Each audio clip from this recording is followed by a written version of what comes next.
Babu M Palissery MLA അനുവദിച്ച 1 കോടി രൂപ ഉപയോഗപ്പെടുത്തി കാർഷിക ജലസേചനം മെച്ചപ്പെടുത്തുക, രൂക്ഷമായ കുടിവെള്ളക്ഷാമത്തിന് പരിഹാരമുണ്ടാക്കുക, പ്രാദേശിക വിനോദസഞ്ചാരത്തിനായി സംവിധാനങ്ങൾ ഒരുക്കുക, ഇതൊക്കെയായിരുന്നു പദ്ധതി കൊണ്ട് ലക്ഷ്യമിട്ടിരുന്നത്. എന്നാൽ സംരക്ഷിക്കാതെ കുളം ഇപ്പോൾ നാശത്തിന്റെ വക്കിലാണ്. എരുമപ്പെട്ടി പഞ്ചായത്തിലെ ഏറ്റവും വലിയ ജലസംഭരണിയാണ് കാവലൻചിറ. ചെളി നിറഞ്ഞും ചണ്ടി മൂടിയും ഉപയോഗിക്കാൻ കഴിയാതെ കിടന്നിരുന്ന ചിറ 1 കോടി രൂപ ചിലവഴിച്ചാണ് നവീകരിച്ചത്. 2015 MLA ആയിരുന്ന ബാബു എം പാലിശ്ശേരിയാണ് സഹസ്ര സരോവർ പദ്ധതിയിൽ ഉൾപ്പെടുത്തി ഇതിനാവശ്യമായ ഫണ്ട് അനുവദിച്ചത്.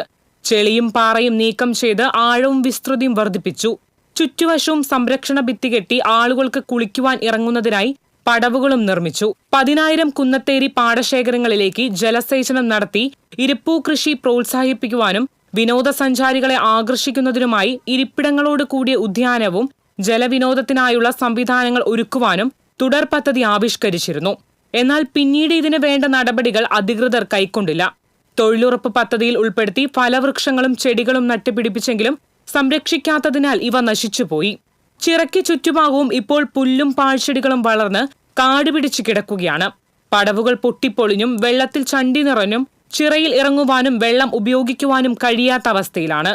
കുന്നത്തേരി പാടശേഖരത്തിലേക്ക് ജലസേചനത്തിനുള്ള സംവിധാനം ഒരുക്കാത്തതിനാൽ കാർഷിക വൃത്തിക്കും ചിറ പ്രയോജനപ്പെടുന്നില്ല. ഇതിനിടയിൽ പഞ്ചായത്തിന്റെ നേതൃത്വത്തിൽ ചിറയോട് ചേർന്ന് ചെടികളുണ്ടാക്കി വിതരണം നടത്തുന്നതിനായി നഴ്സറി നിർമ്മിച്ചു. ചിറയിൽ വെള്ളം ഉപയോഗപ്പെടുത്തി പ്രവർത്തിക്കുവാനായിരുന്നു പദ്ധതിയിട്ടിരുന്നത്. എന്നാൽ കുറച്ചു ദിവസത്തിനുള്ളിൽ ഇതും അടച്ചുപൂട്ടി. ഈ വകയിലും സർക്കാരിന്റെ ലക്ഷ്യങ്ങൾ നഷ്ടപ്പെട്ടു. ദീർഘവീക്ഷണമില്ലാതെ പദ്ധതികൾ നടപ്പിലാക്കുന്നതും തുടർ പ്രവർത്തനങ്ങളില്ലാത്തതുമാണ് പല പദ്ധതികളും പാഴായി പോകാൻ ഇടയാക്കുന്നത്.